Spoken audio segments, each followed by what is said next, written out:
Noodles वाले की कहानी। सिरिश 9th क्लास पढ़ रहा था। उसके माता पिता उनके गांव में एक छोटे से होटल में काम किया करते थे। सिरिश उनका इकलौता बेटा था, जिससे बहुत ज्यादा लाड और प्यार से वो पला था। उसके माता पिता जो भी वो मांगता था उसको इनकार किए बिना सब कुछ उसके सामने हाजिर रखते थे। वो अच्छा पढ़कर अपनी जिंदगी में आगे बढ़े, इसके लिए वो लोग कोई कमी नहीं रखते थे। उसकी स्कूल की फीस बहुत ज्यादा होती थी, लेकिन फिर भी बहुत बड़े प्राइवेट स्कूल में उसे पढ़ाया करते थे। उसकी 9th क्लास की एग्जाम्स खत्म हो गई थी, फिर समर हॉलिडेज दे दिए गए थे। पिताजी, मेरे सारे फ्रेंड्स इन हॉलिडेज में टूर के लिए प्लान बना रहे हैं और मैं भी जाना चाहता हूँ। अरे ये सारे टूर वूर से हमें क्या लेना देना। तुम तो जानते हो ना बेटा कि तुम्हारे पिताजी कितनी मेहनत करते हैं तुम्हारे लिए।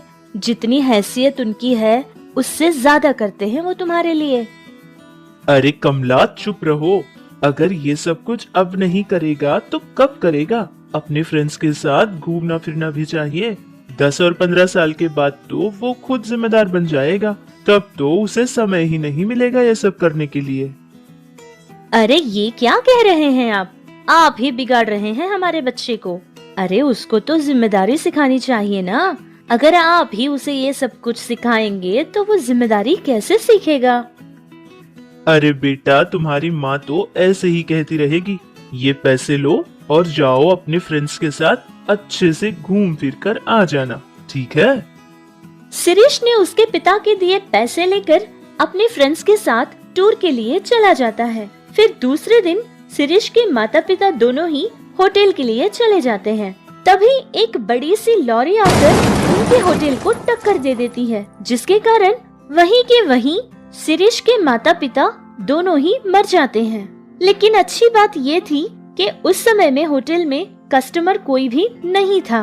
बहुत बुरी तरह से उस एक्सीडेंट में सिरिश के माता पिता दोनों ही मर जाते हैं। अरे ये कैसा अनर्थ हो गया? उनका बेटा भी तो गांव में नहीं है। हाँ, सिरिश तो उसके फ्रेंड्स के साथ किसी टूर के लिए गया हुआ है। आने के लिए शायद 10 दिन लग जाएंगे उसको। फिर तो मुझे लगता है कि उनके रिश्तेदारों को हमें खबर कर देनी चाहिए। यही पड़ोस के ही गांव में कमला का एक भाई भी रहता है, उसको खबर कर देते हैं। गांव के लोग उनके रिश्तेदारों को खबर पहुंचाते हैं, लेकिन कोई रिश्तेदार भी वहां आने के लिए तैयार नहीं था, जिसके कारण गांव के कुछ लोगों ने ये फैसला लिया था कि विधि विधानों के साथ जो कार्यक्रम करना है वो वही लोग कर देंगे। जिस जगह पर एक्सीडेंट हुआ था पुलिस वहां पहुंचती है और वहां जितने भी छोटे बड़े दुकान थे उन सभी को बंद करवा देते हैं। ये सारी बातें सिरिश को बिल्कुल नहीं पता थी। ठीक 10 दिन बाद सिरिश अपने गाँव में वापस लौटता है। अरे ये क्या? ये होटल टूट कैसे गया? माँ, पिताजी! ऐसे ही चिल्लाता हुआ वो अपने घर की तरफ भागने लगता है। फिर घर जाकर भी अपने माता पिता के लिए ढूंढता है। माँ, पिताजी! अरे कहाँ हो आप लोग? हमारे होटल को क्या हो गया है?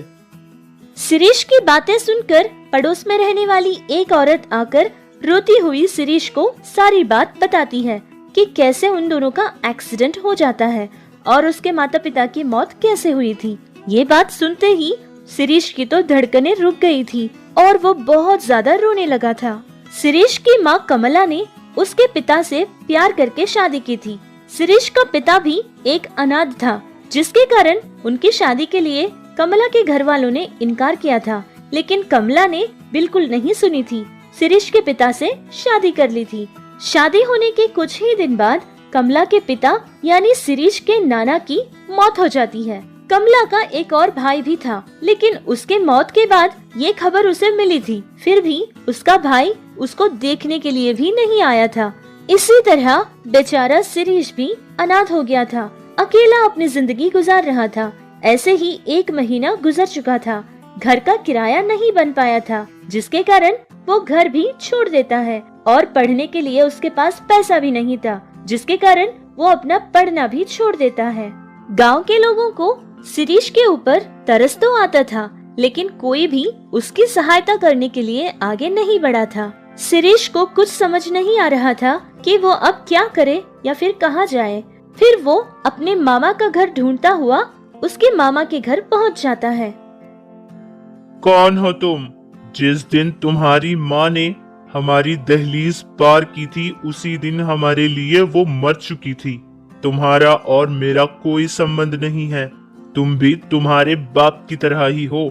जाओ यहाँ से और इस तरफ दोबारा कभी मत आना।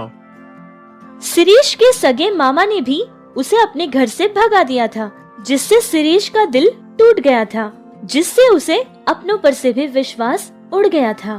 चुपचाप वहाँ से चला जाता है। उसने सोच लिया था कि जिस गांव में उसके माता पिता ही नहीं है, उस गांव में वो नहीं रहेगा। जितना पैसा उसके जेब में था, उन पैसों से वो एक बस के टिकट खरीदता है और एक शहर के लिए निकल जाता है। शिरीष को लगा था कि अब उसकी जिंदगी में सारी परेशानियां ही होगी। वो ये भी जानता था कि वो शहर जाने के बाद वहाँ उसका स्वागत करने कोई नहीं आने वाला है, या फिर अपने गांव वापस लौट जाए तो उसको अपने घर में कोई नहीं रखने वाला है। वो इसी तरह सोचता हुआ शहर पहुँच जाता है। शहर पहुँचने के बाद जितनी भी होटल्स उसे नजर आई थी, उन सारे होटल्स के पास जाकर अपने लिए कोई काम मांगता है, लेकिन सारे होटल्स में यही कह रहे थे कि इस उम्र में उसे कोई काम नहीं देगा।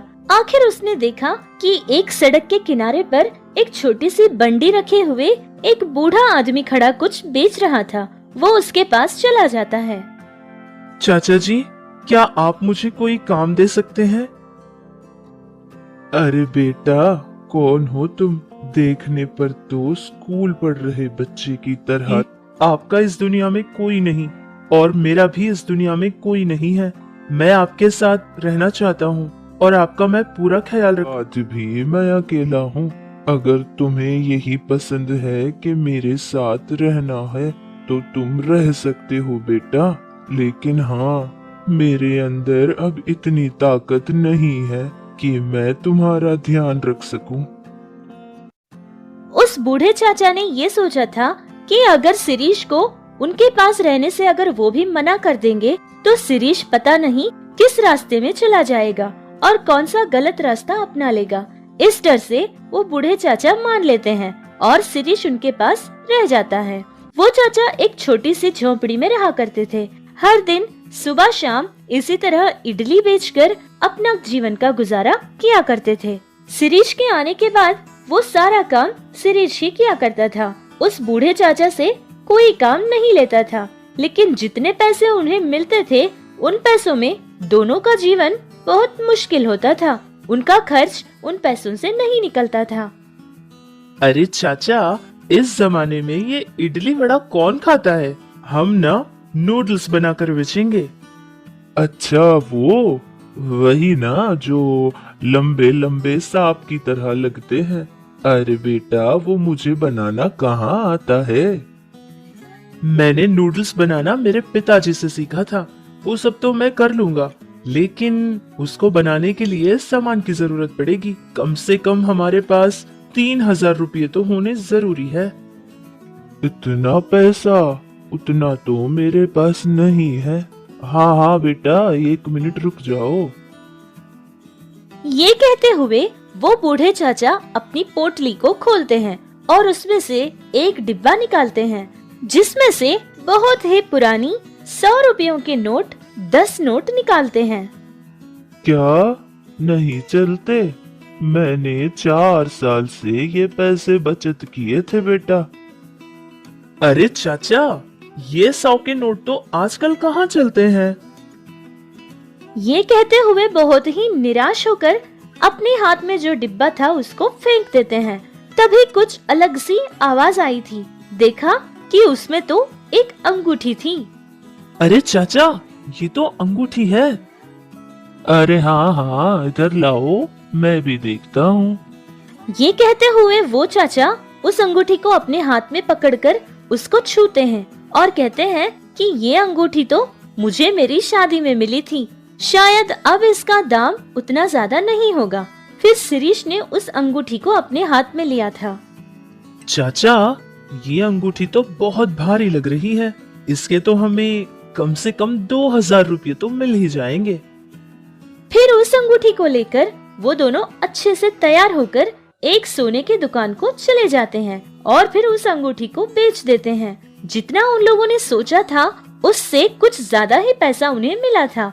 जिन पैसों से जो जो चीजें नूडल्स बनाने के लिए चाहिए थी, जैसे कि एक बड़ी सी कढ़ाई और उसके लिए जो जरूरी सामान होता था, वो सारा सामान खरीद कर लाते हैं। शिरीष और वो बूढ़े चाचा दोनों मिलकर नूडल्स बनाना शुरू करते हैं। पहले तो बहुत कम लोग ही उनके पास खरीदा करते थे, लेकिन जैसे ही वक्त बदलता गया, धीरे धीरे सारे लोग उनके पास ही आकर नूडल्स खरीदा करते थे, जिससे उनको बहुत अच्छा लाभ मिल जाता था। उनका जीवन भी बहुत आराम से गुजर जाया करता था। कुछ दिन ऐसे ही गुजरने के बाद वो बूढ़े चाचा शिरीष को कहते हैं कि अब वो 10वीं क्लास भी ज्वाइन करे। ये कहकर वो एक सरकारी स्कूल में उसका दाखिला भी करवा देते हैं।